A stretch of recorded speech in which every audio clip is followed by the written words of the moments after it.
Okay.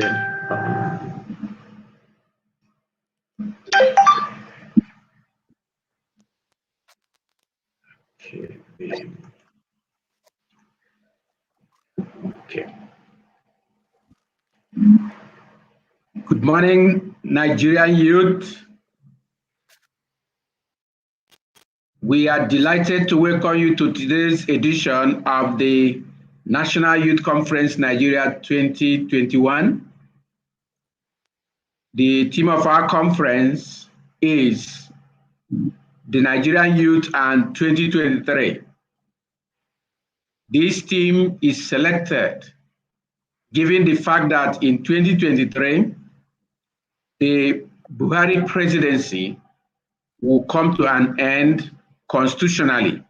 That is the end of tenure for this administration. Nigerian youth make up 60% of Nigeria's population demographics, and 60% of the registered voters in Nigeria are also youths of the age of 18 to 45 years. Interestingly though, in spite of this obvious majority in population, the Nigerian youth is not able to have an impact in the political process of Nigeria.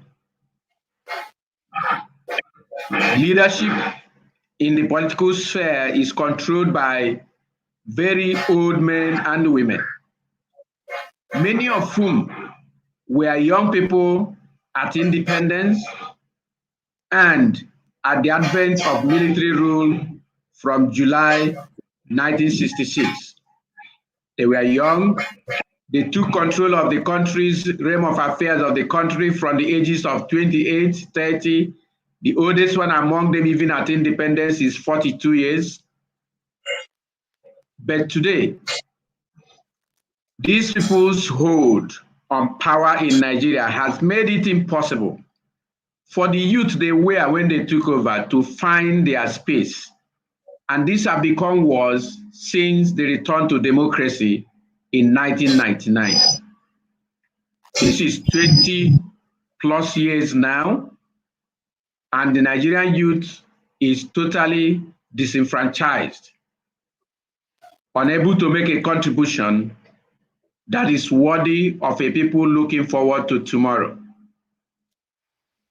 How can this be, given that they are in majority, both voter card carrying members, citizens of Nigeria, and the physical population of Nigeria? The Nigerian youth are in larger number. How is it possible that they are not able to have an impact in the political process? The future of this country belongs to the youth. This country cannot go forward without the impact of the youth. Many of the youth are highly educated. They have the 21st century compliance required in ICT and other business skills. But these people have no chance. Corruption has taken over the land. Insecurity has swallowed up everything. The youth are those who are most affected. We are grateful to have as our speaker on today's conference, Mr. Peter Justin Akpan, ACA. Justin Akpan is by any means, by every means, a child prodigy. He graduated from the university at 18, or a little later than that, but he chartered as an accountant at the age of 18. That is a special honor, a special achievement for a young man. This is a forward-looking person who has all it takes in his mind and in his heart for progress in this country. We are grateful to have Peter to be our conference speaker today. Welcome to the conference, Peter. Thank you very much, sir. Thank you for having me. Yeah, thank you. Viewers, we want you to participate in this conference session today. We've seen a number of you up already, both from Facebook and Twitch and YouTube. We'd like you to make your own contributions through questions, comments, likes. Peter will be glad to answer any questions you might have on the topic he will raise today in his address at this conference. It will now be my honor and pleasure to invite Peter Justin Akpan, ACA, to the rostrum to speak at the National Youth Conference, Nigeria 2021.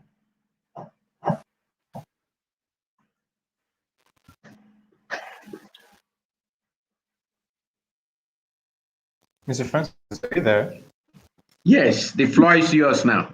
All right. Sorry. I think I had some network connection issue there, but that's fine. Good morning, Nigeria. Good morning, Nigerian youths. Good morning, Africa. I'm Peter Justin, and by God's grace, I'll be anchoring today. So this morning's session. Thank you, Mr. Francis, for giving me this opportunity. I know the speakers before me have done a lot of justice to the theme of this conference, which is anchored on leadership, rule of law, and good governance. So I really want to touch or dwell so much on that because I know mention it over and over again, and then the explanations, the discussion have been very, very awesome. So in this morning session, I would just like to focus on three major things I would like Nigerian youth or we all to really look again, consider them and work on them very, very well. And I don't think I'll be spending up to 30 minutes. It's just a very short discussion. Yeah, so that we can prepare for other sessions. So I'll be discussing.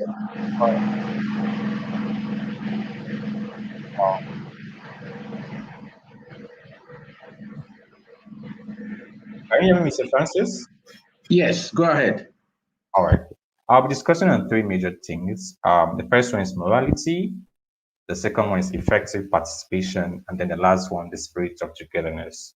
Morality, effective participation, and the spirit of togetherness. I would like we all, especially Nigerian youth, to really look at these three items, work on them, and I'm pretty sure it's going to help us, in the coming years. And I really want to discuss them with facts, with statistics that I've researched and find out how from. So the first one, morality. In terms of morality, from the research I did, and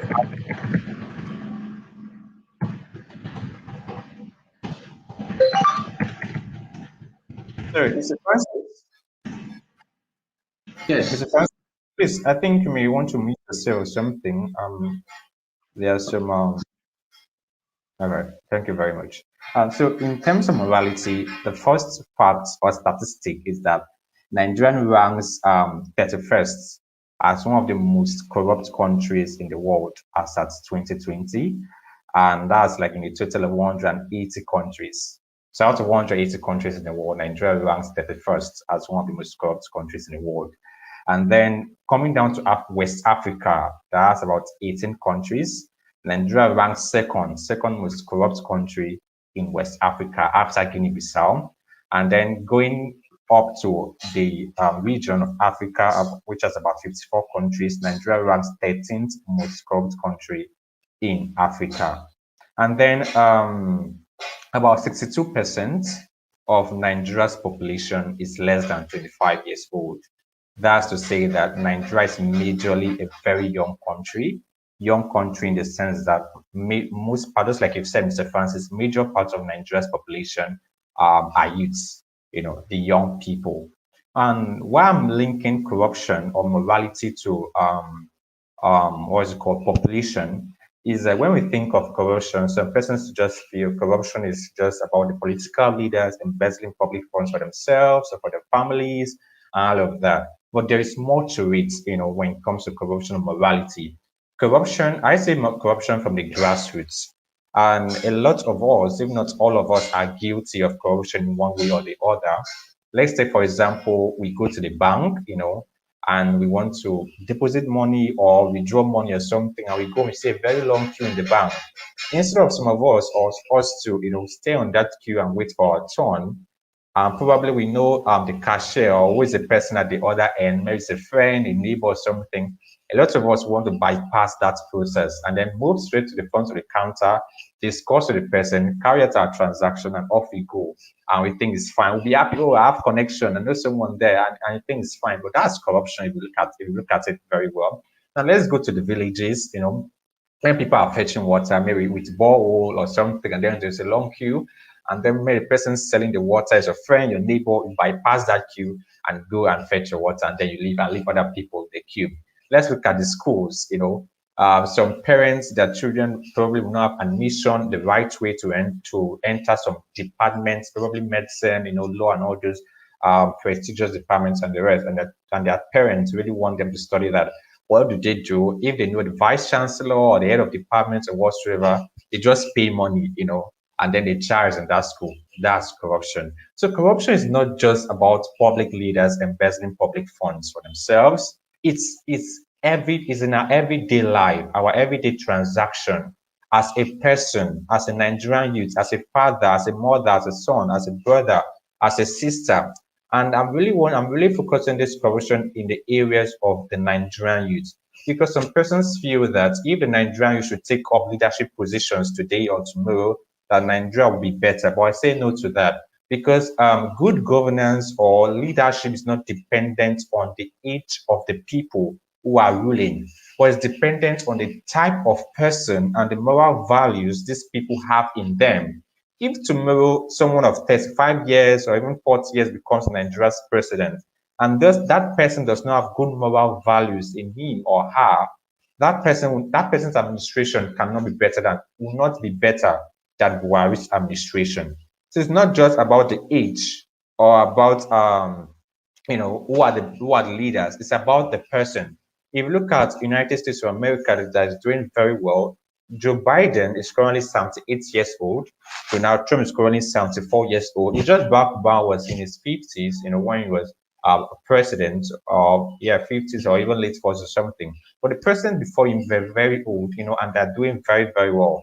And there are some other countries, they have old people as presidents or as leaders, but then they're doing very well. So to me personally, it's not about age, but it's about the moral values. So definitely, if ourselves as Nigerian, we want to take part in Nigerian politics, we should also try to imbibe ourselves with good moral values, because even if Nigerian youths are part of the process and then moral values are not there, I believe there will be no difference in what's obtainable currently. So that's morality, number one.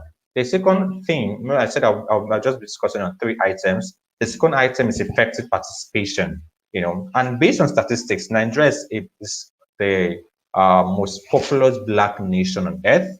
Nigeria has a population of about 200 million people or even more. And then about 44%, I want to link Nigeria's population and the last general election of Nigeria, which was in 2019. About 44% of Nigeria's population are below 19 years. We know that voting age is 18. So anyone that's 18 years and above, you're eligible to vote. But let's just take a threshold of 19 years, for example. About 44% of Nigeria's population are below 19 years. That leaves us with 56%, right? And then, sorry, I'm a chartered accountant, so I do a lot of maths and statistics. So 56% of 200 million people is 112 million. So based on estimates, as at 2019 election, 112 million people were eligible to vote in that election. Although I used a threshold of 19, so it can be 115 million or 120 million, or let's just say about 112 million people. And based on the reports the INEC provided, there were 82 million registered voters. So out of 112 million people who were eligible to vote, 82 million people registered to vote. That's got PVC to vote, which is a good number. That's about 73%. And that's to some extent a very, very good number. But then after this number of persons, this huge number of persons have registered to vote, only about 28 million people came out on the day to vote. That's the presidential election. And that's about 34% of the eligible voters. 82 million people, registered to vote out of 112 million. And inside these 82 million people, only 28 million. And that's very low. That's even below average, 28 million people coming out to vote. Why? Probably some persons do not even have belief in the Nigerian political system anymore or something. But that's to say that the level of political participation in Nigeria is very low, especially in terms of election, because I think that's the major way people can participate in Nigerian politics, electing your leaders. Who do you want to lead you? Who do you want to be there at the end of affairs? And if you're not coming out to vote, it shows you're not even interested, and things can go any way they will go, and then and it will be your fault, yeah, because we're not there to drive things the way they should be. I remember we have already said that a major part of Nigeria's population are the youths. And just like you said, about 60% of registered voters also are the youths. So if a lot of persons are not coming out to vote, it also shows that a lot of youths are not coming out to participate in elections. And that's very bad. People just have PVCs as national ID cards. They just want to, okay, if they say, let's see your national ID card, or I have a voter's card. But that's one of the reasons of having a voter's card, to show that you're, to identify yourself. But you use that voter's card for the reason it should be, which is to vote. So you not just have it and it's lying in your wallet, on your house, on your bag, or your purse, and it's just there. I'm not using it to vote. So one of the things I will implore all ourselves, myself, everyone, Nigerian used to do, that come 2023, let's not just sit back and say, let the election go the way it's going to be. No, I know that the elections are being rigged. But trust me, it's going to be very difficult for any public leader to rig an election when there's so much massive turnout. There are a lot of people coming out to vote. It's going to be pretty difficult. The reason why public leaders are able to rig elections is because they know people will not come out to vote. So let's just add our own votes. Let's just rig elections, bring in invalid votes or votes that were not from people, and put it there, so that it becomes easy when people are not coming out to vote. But when there's a massive turnout of people coming out to vote, it becomes very difficult or almost impossible to rig elections. So one of the things I really implore the Nigerian youth to do, in changing the trajectory, is participating, effective participation. Come out that day, it's just a day. Just come out that day and vote. Make sure you vote for the leader you want to lead. Now, I also talk about speaking up and taking actions. I'm really, really impressed on what we did, or that's the Nigerian youth, in this NSAS protest. That was massive and that was highly recommendable.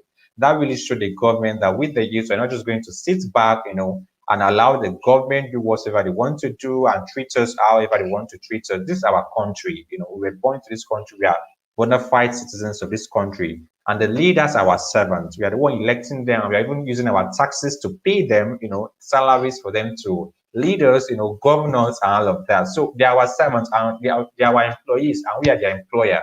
So that NSAS protest really showed we are no longer resting. We're no longer, taking anything to the way it comes. No, they're going to try and change things. If the process are going to do that, and that was highly recommendable. And I really urge, us all to take those steps further. We should not just allow that NSAS protest just die down, and that's just the end of it all. In terms of discussion, let's just be discussing our public issues. Let's just discuss how it affects us. Let's just take actions. If to go through peaceful protests, let's do it. Let us show that we are fully involved in the affairs, like the public affairs of the country, through elections, through voting. If it's to do a peaceful protest, fine. If it's to discuss, let's be our concern that, okay, we are part of this process, we're going to take it forward, we are fighting for it, and we're going to get what we want to get. So I've discussed morality, I've discussed effective participation, and the last one is the spirit of togetherness. When I was in school, one of the things we were taught was the 14 principles of management by Henry. Is a very common, very common principles. And one of the things Henry Fayot, who is a French person, mentioned was esprit de corps. It's a French term, and esprit de corps just means team spirit, togetherness, being together. Now, let me just use this analogy. When we're little too, there's this story the elderly people usually use to drive home the point of togetherness. That he will bring a bunch of broom together, and then tell a child to pick each of the broomsticks to break. It becomes easy to break all of them. But when you bring all of them together and even tie it to a rope or something, and you tell that same child to break, the entire broom as a whole, it becomes difficult. So the spirit of together is very, very important. We as Nigerian youth, we should not just look at life on ourselves. Oh, I'm just here for myself alone or for my family. No, we should have it in mind that we are not just here for ourselves, but we are here for everyone. We're here for our brother, we're here for our sisters, we're here for our friends, we're here for our neighbors, we're here for every single person. In fact, we're here for the whole of Nigeria. And when we have that spirit of loyalty, spirit of togetherness, that we're not here alone, but we are here for everyone, the team spirit will make us achieve our objectives or goals, faster and better. Sometimes people feel the average Nigerian just thinks about himself. Oh, I'm going to go to school. After going to school, I'm going to go abroad and then I'll be sending money to my family. I don't care what Nigeria is going to be like. That's the business. I don't care.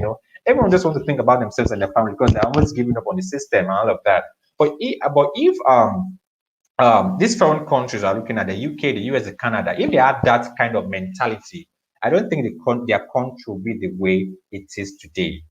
So having the spirit of togetherness or team spirit that we are here for all of us and we can make Nigeria great. Nigeria is a giant of Africa, and we can, although that giant of Africa is theoretical. In terms of practice or being practicable, Nigeria is not really the giant of Africa, but we can make it a reality that yes, Nigeria can truly be, the giant of Africa. So I really feel the Nigerian should have this team spirit. If it's there, of course, it's there to some extent, but then we could always reinforce it and make it stronger. Because just like we said, Nigeria's youth is the major proportion of Nigeria's population. So imagine if all these people are coming together with great ideas, putting in all the work to ensure that we achieve what we want to achieve. It makes it very easy to have a good governance system. So yeah, morality, very, very important. It starts from the grassroots. It starts from the father, it starts from the mother, it starts from the child. Let's inculcate our youth because just like you said, Nigerian youth are the leaders of tomorrow, and when we eventually become leaders, when we eventually become presidents, what is it going to be like? So we just have to inculcate ourselves with good moral values because without moral values, there will be no change. If you're given president today, you don't have good moral values, you still think of investing the public funds for yourself and do nothing for the country. But when you have good moral values, you'll be able to, do something good for the country. So morality very important, effective participation, and then the spirit of together. Those are just the 3 points I really want to emphasize. Probably I know some speakers have emphasized on some of these points, but we want to re-emphasize it and reinforce them again. They are very, very important for good governance, for the leadership, and for rule of law. So I'll just stop there, and then if there's any question, I'll be happy to answer them. Okay, thank you very much, Peter. This has been an awesome presentation at this conference this morning, and you have driven a novel angle to the whole of it. Something like this featured in the African Youth Conference we held in December 2020. One of our speakers, Kelechi Ochiolo, said that the real problem with leadership in Africa is not even corruption, like you mentioned, but he said is the big is lack of morals and lack of ideas. He said these are the major issues because and you have hit it very well on the head now at this particular conference that morality is a big issue here. And I like the angle you took about morality. Those simple things many of us do thinking we are smart are actually immoral. And they will be in front of us tomorrow, even when we get those positions of power, and then becloud the chance for success, take us back to where these people are, maybe worse. So I hope the Nigerian youth who are viewing and those who view these conference proceedings in future will see this. Okay, for viewers, we'll treasure your comments and questions, and we want you to like and follow these proceedings. If this is your first time of coming on our YouTube channel, the African Town Hall, we invite you to please subscribe to it. This is the question and answer period. If your question comes up now, we will add it. So Peter, now that at this time when we ask questions, I have some questions for you. We'd like to get your thoughts on them. Number one question, we have two schools of thoughts that have been running through this conference. One of them is that the Nigerian youth should form their own political party and start afresh. But now with what you have just said, I can see that forming your own political party may not be all the answers, but well, that is a position that is there. And another position says Nigerian youth should en masse register in the existing political parties, especially the two major political parties. They use their numbers to cause an influence that can now change the way things are, even the process of these political parties. Do you have an opinion about this? What would be your thoughts on this? Well, forming another political party for the Nigerian youth has its advantage and also its advantage is more or less a cost benefit analysis. Now, the major reason some persons may say, okay, let's form our own political party, we are tired of the old people ruling us and all of that, is because they feel if the Nigerian youth should, like we said, Nigerian youth form a major proportion of Nigeria's population. So they feel if Nigerian youth should form their own political party, and probably all Nigerian youth vote for the person who said,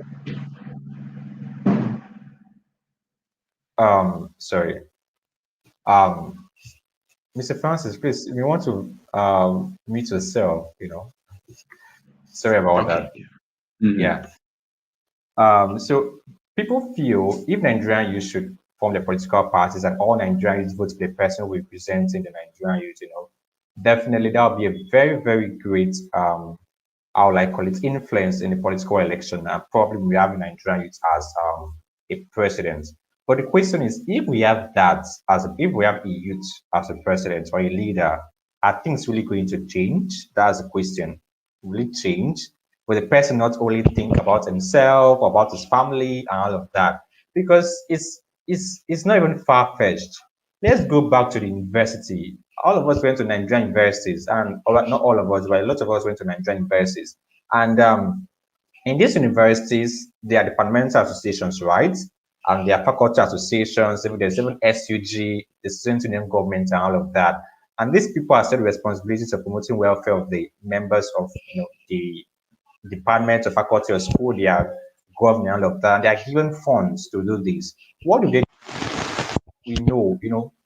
The better the funds to some extent for themselves and their families and all of that. So what difference will it make if they now have the opportunity to govern Nigeria or govern a particular state? Won't they find it as a bigger opportunity to amass more funds for themselves? So that's one part of it. The benefit, Nigeria is probably be a president or something, but then will it change anything? That's the question we should also look at too. Now, being coming to and okay, let me just discuss another issue with that. Another issue with that is that if we form another political party for the youth, just the youth, I'm not really sure, but then it could bring fraction in the country or something because I'm not really sure if there's any country of the world that has a political party that is just for the youths, meaning that there are going to be laws that the elderly people cannot be part of the party. And so it's more or less going to be like a fight between youths and the elderlies. I don't know if you get the point. So the APC and PDP people or APC and PDP parties are for the elderly people, and then we have another party for the youths. So the youths and the elderly people are now fighting for leadership. I don't know how that is going to be like. It's I don't know. It's pretty theoretical for now. But then I just feel it's going to bring some factions in the country, and people will be fighting and all of that. So personally, rather than form a party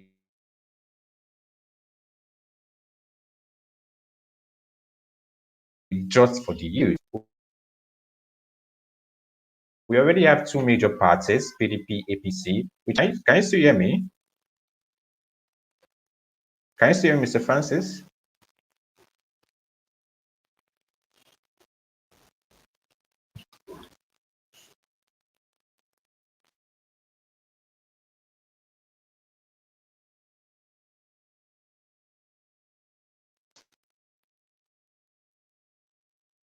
Mr. Francis?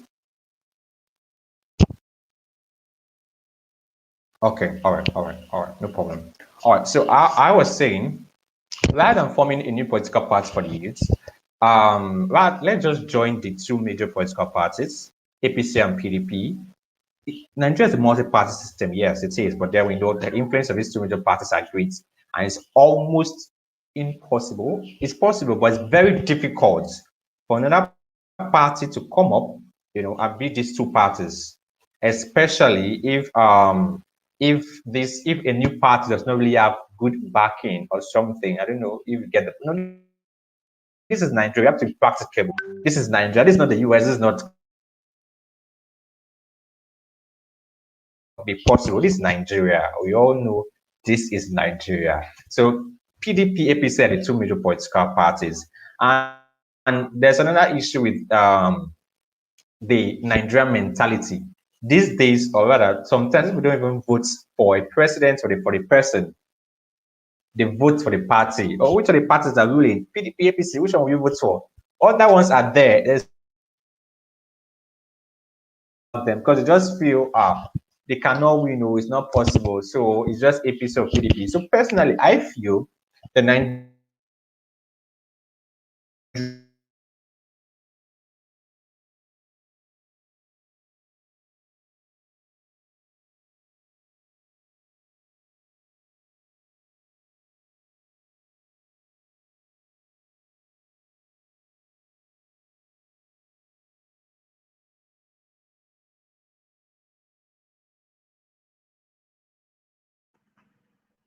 It appears there are some technical issues with our guest end of this conference with challenges with his internet possibly.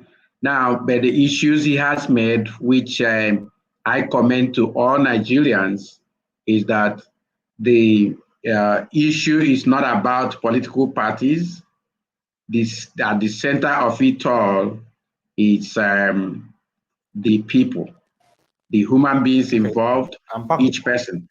Yes. Welcome back, Peter. Go ahead. Thank you. The network has been something else. But I'm done with that. Yeah, I'm done with that. Yeah.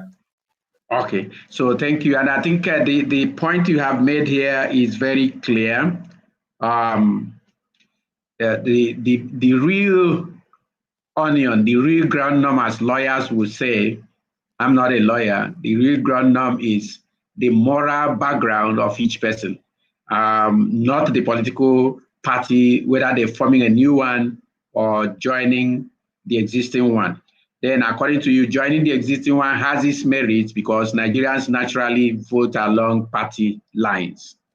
And I think the process of change is not supposed to be a military kind of change. Process of change is supposed to be evolutionary, which means as people intermingle, share ideas, that fertilization of ideas, we help the evolution of a superior idea from the ideas of so many people, which comes with one of the trunks of your presentation today, which is the spirit of togetherness. If people should come together and make an impact, make a position, then they have a chance of achieving more.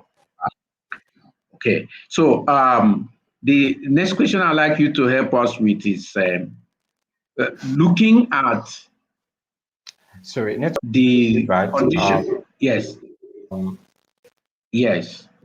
I lost you in about 5 seconds or more. Okay. Okay, so do you have a final word? Let's go straight to the last point. Do you have a final word that will encourage the Nigerian youth to rethink their current casual attitude to political participation that can help them wake up?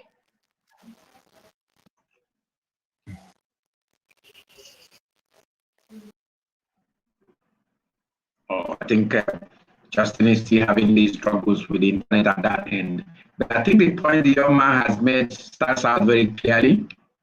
The cure to what is going on now has more to do with morality than it has to do with who is in charge. Even if the older people we have with us have very strong moral backgrounds, then they will present a picture that can help this country to advance and develop. Okay, Peter, we are desiring you to give us some final thoughts that will help encourage the Nigerian youth to get out of their sleeping positions and look at their moral standards, then make effective participation in politics, and then think about working together across board to change the scenario, the current ugly narrative of the Nigerian political situation.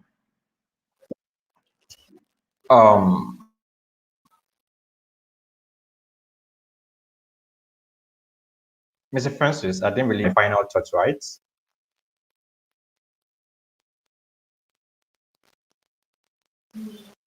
Hello, Mr. Francis.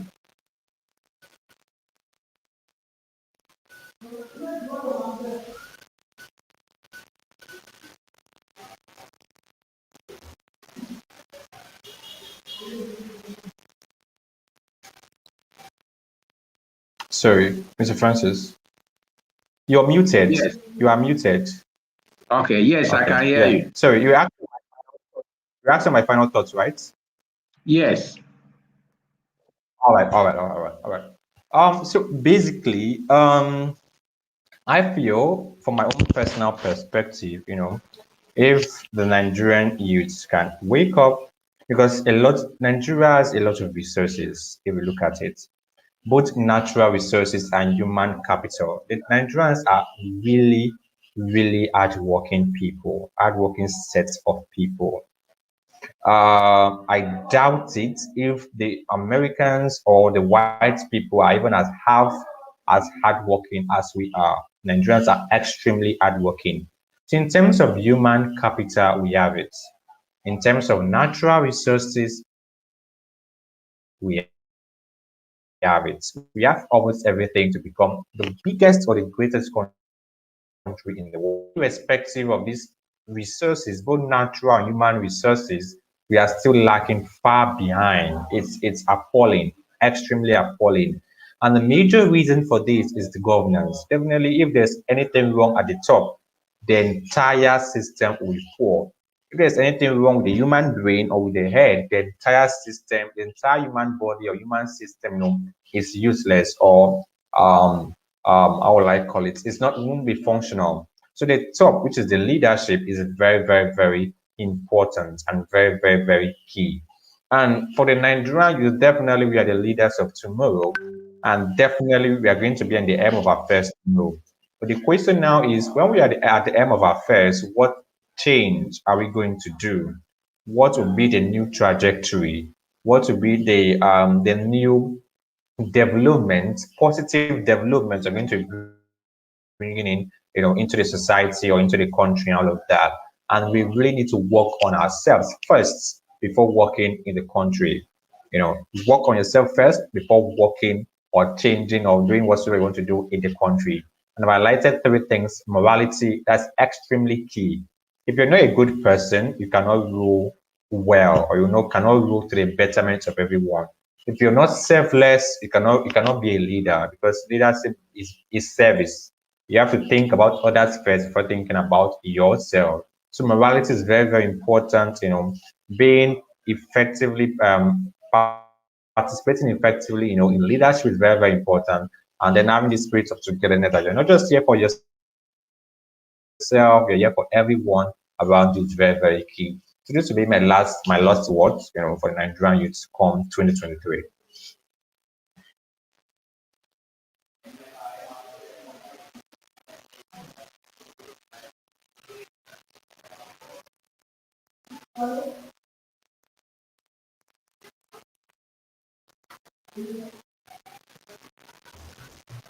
You are muted.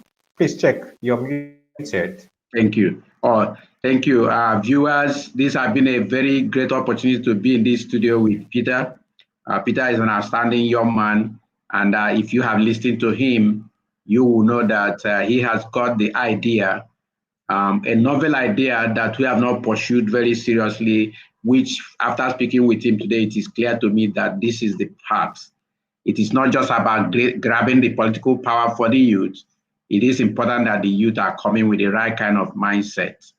They have a high moral standard that is not corrupt, because if they go with the same thing, it will be, as he gave example of challenges with the university. One day we were talking about corruption in the country, again by the old people, and one young man said, hey, when I was in the university, just like you said, we had a class rep, and that class rep simply made himself rich within, this is a person who couldn't afford to eat, but he was given the class rep because of some circumstances, and he now made teachers, these lecturers, to sell books at additional 1,000 naira. When it is collected, they pay that to him.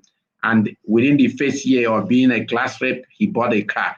By the second year, he was building a house. And all of these are the same thing. They are corruption. Nigerian youth need to deal with corruption. And I'm glad that Peter was able to deal with this angle for this conference. We have to deal with corruption, the issue of morality ourselves, because these corrupt leaders were young people too, who probably had no moral standards while growing up to know that what is bad is bad. So as we continue to pursue the course of this conference, we will be bringing you more and more information that will help things become what we want them to be. So welcome to today's edition of the National Youth Conference Nigeria 2021, where Peter Justin Akpan, ACA, had been our speaker, focusing on morality, effective participation, and the spirit of togetherness as what will help improve the cause of the Nigerian youth in politics. Do have a great day.